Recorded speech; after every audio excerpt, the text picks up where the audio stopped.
ख़बर ॾियूं। वॾे वज़ीर सैयद मुराद अली शाह कराची जे इलाइक़े कोरंगी क्रॉसिंग पुल जो मनसूबो मंज़ूर करे वरितो आहे। वॾे वज़ीर सैयद मुराद अली शाह जी सदारत हेठि कराची जे मुख़्तलिफ़ मनसूबनि ते अहम इजलास जारी। इजलास में नासिर शाह, मुर्तज़ा वहाब, सेक्रेटरी सुहेल राजपूत ऐं ॿिया शरीक थिया आहिनि। इजलास दौरान सैयद मुराद अली शाह कराची जे मुख़्तलिफ़ मनसूबनि ते कम करण जूं हिदायतूं जारी करे छॾियूं आहिनि। वॾे वज़ीर चयो त हब कैनाल मनसूबो कराची जे हवाले सां अहम आहे।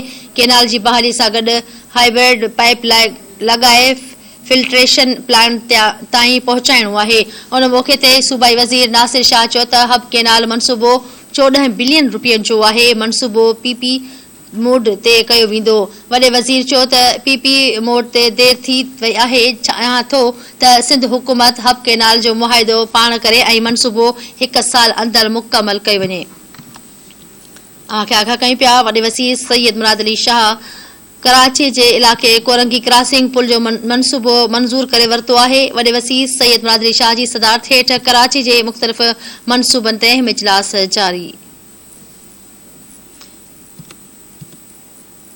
इजलास दौरान सैयद मुराद अली शाह कराची जे मुख़्तलिफ़ मनसूबनि ते कम करण जूं हिदायतूं जारी करे छॾियूं आहिनि। वॾे वज़ीर चयो त हब कैनाल मनसूबो कराची जे हवाले सां अहम आहे।